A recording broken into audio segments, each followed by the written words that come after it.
नमस्कार, मैं हूं अंकुर और आप देख रहे हैं सत्यहिंदी.com। सत्य हिंदी की एंड्रॉयड ऐप डाउनलोड करने के लिए इस वीडियो के डिस्क्रिप्शन में जाइए, वहां पर आपको एक लिंक मिलेगा, वहां से आप ऐप डाउनलोड कर सकते हैं। अब एक नजर डाल लेते हैं अब तक की खबरों पर। नए कृषि कानूनों का विरोध कर रहे किसान संगठन केंद्र सरकार से आगे की बातचीत के प्रस्ताव पर आज फैसला लेंगे। कल किसान संगठनों ने इस बैठक को बुधवार तक के लिए टाल दिया था। दरअसल सरकार की ओर से रविवार को एक पत्र भेजा गया था जिसमें पूछा गया था कि प्रदर्शनकारी किसान नेता कानूनों में संशोधन के लिए पिछले प्रस्ताव को लेकर अपनी चिंताओं को साफ करें और अगले दौर की वार्ता के लिए एक तारीख चुन लें ताकि आंदोलन जल्द से जल्द खत्म हो सके।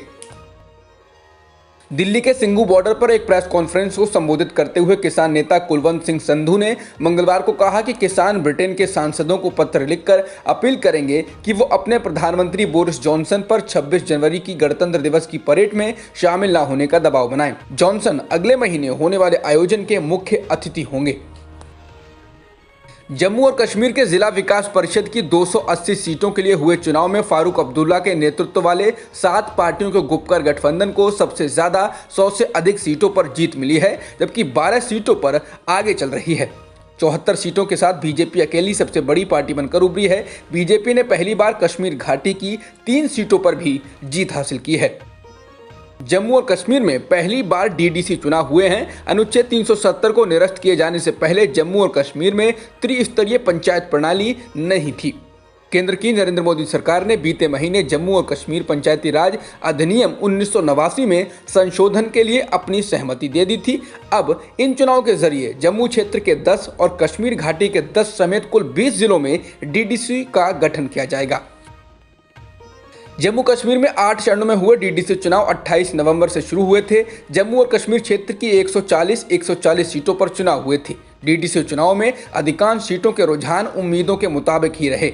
हिंदू बहुल जम्मू क्षेत्र के नतीजे बीजेपी के पक्ष में दिखे, जहां 10 में से बीजेपी 6 जिलों में डीडीसी का गठन करते हुए दिख रही है, जबकि कश्मीर घाटी में 10 में से 9 जिलों में गुपकर गठबंधन जीत रहा है।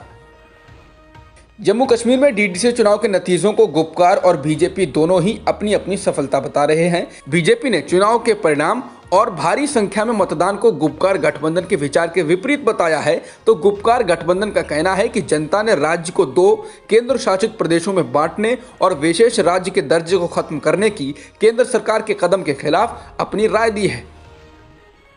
पश्चिम बंगाल में राजनीति निजी जिंदगी में प्रवेश कर चुकी है। सोमवार को बीजेपी सांसद सौमित्र खान की पत्नी सुजाता मंडल खान ने ममता बनर्जी की पार्टी टीएमसी का हाथ थामा था, जिसके अगले दिन बीजेपी सांसद और सुजाता के पति सौमित्र ने अपनी पत्नी को तलाक का नोटिस भेजा।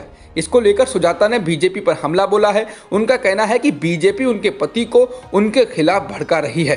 सुजाता का कहना है कि जिस पार्टी ने 3 तलाक खत्म किया, वो अब सौमित्र को तलाक लेने के लिए कह रही है। रिपब्लिक भारत न्यूज चैनल पर नफरत को बढ़ावा देने के लिए ब्रिटेन में 20,000 पाउंड यानी लगभग 18 लाख का जुर्माना लगाया गया है। जुर्माना अर्नब गोस्वामी के 1 साल पहले 6 सितंबर को प्रसारित किए गए शो पूछता है भारत को लेकर लगाया गया है।